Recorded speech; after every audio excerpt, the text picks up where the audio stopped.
The PM was the face, the body, and the head of the BJP campaign, which cried, "Ab ki bar 400 par."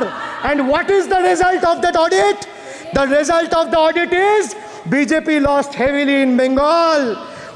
They were stunned in Uttar Pradesh, shaken up in Maharashtra. Their slogan was, "जो राम को लाए हैं, हम उनको लाएंगे." Backfired, sir. Okay. Their slogan of, "जो राम को लाए हैं, हम उनको लाएंगे," backfired. I would rather say, प्रभु राम आए तो न्याय आया. कुछ वक्त जरूर लगा, लेकिन इंसाफ आया. BJP not only faced a humiliating defeat from the Ayodhya seat, but it also lost Badrinath in the last by-election. That takes me back from where I started. वक्त बदल गया है. The Prime Minister now leads a creaky, vulnerable, shaky coalition, and it leads a coalition government which is just waiting to blow up. Rather than investing in the future of this country, it is unfortunate that the union government is investing for Modi ji's political survival at the expense of nation's well-being. Truth is, the Honorable Prime Minister is on borrowed time. You all are on borrowed time, mark my words. Yes. And I would like to end by saying, थोड़ा सब्र रखिए और कुर्सी का PT बांध लीजिए, मौसम बिगड़ने वाला है. Thank you sir. मैं मेरे मन से मानता हूं, मेरे पार्टी के सिद्धांत तो है ही, मगर मैं मानता हूं कि जनसांख्यिकी में इतना बड़ा परिवर्तन देश के लिए बहुत बड़ा खतरा है. यह देश एक बार जनसांख्यिकी के आधार पर बट चुका है और हम नहीं चाहते कि आने वाली पीढ़ी ये देश के भी बंटवारे दिखे. इसलिए ये बहुत जरूरी है कि इस देश से घुसपैठ को रोकना पड़ेगा.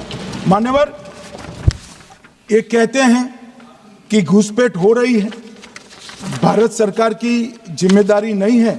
मान्यवर, मैं आज बताना चाहता हूं, घुसपैठ हो रही है भारत बांग्लादेश की सीमा से. वहां पर कुल 2216 किलोमीटर बॉर्डर है. इसमें से 1653 किलोमीटर बॉर्डर बन चुकी है. अब 563 कहां बाकी रही है मान्यवर मालूम है? केवल और केवल एक राज्य बंगाल. आसाम का पूरा हो गया, मेघालय का पूरा हो गया, त्रिपुरा का पूरा हो गया, जम्मू कश्मीर का पूरा हो गया, पंजाब का पूरा हो गया, राजस्थान का पूरा हो गया, गुजरात का पूरा हो गया. खाली बंगाल का बाकी रखा है.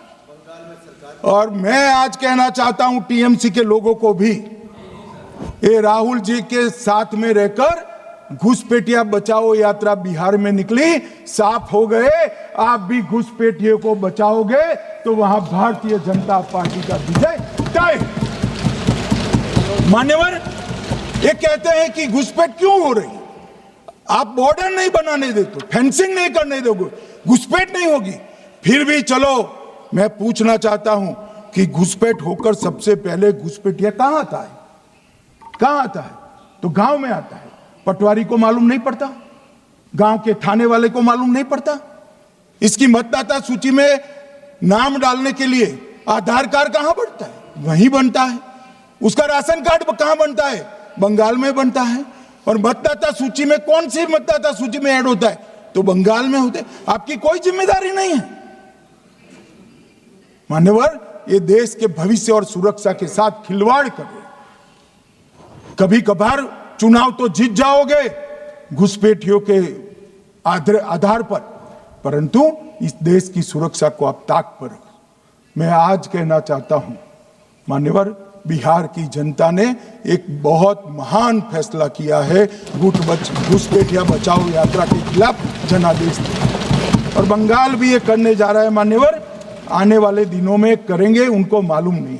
मान्यवर, मैं एक कल राहुल गांधी जी ने एक विषय कहा था कि सारी संवैधानिक संस्थाएं आपने करप्ट कर दी. मैंने पूरा बताया कि चुनाव आयोग की नियुक्ति के पहले क्या नियम थे. उन्होंने कहा कि महत्वपूर्ण पद पर आरएसएस की विचारधारा के लोग रख लिए जाते हैं, तो इसमें क्या आपत्ति है भाई? क्या इस देश में कोई कानून बना है कि आरएसएस की विचारधारा वाले हैं उनको कोई महत्वपूर्ण? अरे इस देश का प्रधानमंत्री आरएसएस की विचारधारा वाला है, इस देश का गृह मंत्री आरएसएस की विचारधारा वाला है, और जनादेश से बनकर आए, आपकी कृपा से बनकर नहीं आए हैं मान्यवर। मगर उन्होंने क्या किया था वो मैं फिर बताना चाहता हूं। 1969 में इस देश का राष्ट्रपति का चुनाव हुआ। 1969 में इंदिरा जी अपनी पार्टी के अंदर ही संघर्ष करती थी। पार्लियामेंट्री बोर्ड ने राष्ट्रपति के चुनाव के प्रतिनिधि के रूप में कांग्रेस पार्टी का अधिकृत उम्मीदवार बनाया श्री संजीव रेड्डी को, और इंदिरा जी ने प्रधानमंत्री रहते हुए अपने पार्टी के मैंडेट को ही डिफाई कर कहा कि राष्ट्रपति का चुनाव में वोटिंग अंतर आत्मा की आवाज से करनी चाहिए, और उन्होंने श्री वीवी गिरी को प्रत्याशी बनाया मान्यवर। और फिर हुआ क्या? अल्पमत में थी वो, संजीव रेड्डी जी के वोट ज्यादा थे। जीतने के लिए उन्होंने कम्युनिस्टों से समाधान किया, और इस देश की सारे संस्थान पर, शिक्षा संस्थान पर, महत्वपूर्ण संवैधानिक पद पर कम्युनिस्टों को बिठाने का काम ये इंदिरा गांधी जी ने, और वहीं से इस देश के विमर्श को बदलने का काम किया है, वहीं से किया है। वामपंथी विचारधारा इस देश के प्रकृति को, इस देश के स्वभाव को, इस देश की जनता को स्वीकार्य नहीं है, और इसीलिए वामपंथी लुप्त हो गए मान्यवर। उन्होंने इस देश के युवा धन को वामपंथी विचारधारा पर डाइवर्ट करने का काम किया है, जो 2014 से फिर से नरेंद्र मोदी जी ने इसको एक अच्छी तरीके से, लोकतांत्रिक तरीके से परिष्कृत करने का काम कर रहे हैं मान्यवर। और ये कह रहे हैं कि आरएसएस के विचारधारा वालों को रखते हैं। कोई ऐसा कानून नहीं है मान्यवर कि आरएसएस की विचारधारा वाला व्यक्ति कोई, आरएसएस की विचारधारा क्या है? देश के लिए मरना ही आरएसएस की विचारधारा है। देश को समृद्धि के परम शिखर पर ले जाना ही आरएसएस की विचारधारा है। देश की संस्कृति का झंडा बुलंद करना ही आरएसएस की विचारधारा है। ये क्या समझाते हैं? हम ऐसे मान लेंगे? हम नहीं डरते साहब किसी से, हम नहीं डरते। मैं मेरी ही बात करता हूं। मैं तो 10 साल का था और नारे लगाता था, आसाम की गलियां सुनी है, इंदिरा गांधी खूनी है। हम तो वहां से लड़ते लड़ते आए हैं, हम नहीं डरते मान्यवर। और मान्यवर, इन्होंने कहा कि वोट चोरी से जीतते हैं, वोट चोरी से नहीं जीते हैं। आपने सर्जिकल स्ट्राइक का विरोध किया, इसलिए हम जीते। आपने एयर स्ट्राइक का विरोध किया, इसलिए जीते हैं। आपने 370 हटाने का विरोध किया, इसलिए जीते हैं। आपने राम मंदिर बनाने का विरोध किया, इसलिए जीते हैं। आपने घुसपैठियों को हटाने का विरोध किया, इसलिए जीते हैं। आपने सीएए का विरोध किया, इसलिए हम जीते हैं। आपने ट्रिपल तलाक हटाने का विरोध किया, इसलिए जीते हैं। और आप वन नेशन वन इलेक्शन का विरोध कर रहे हो, इसलिए हम फिर से जीते हैं।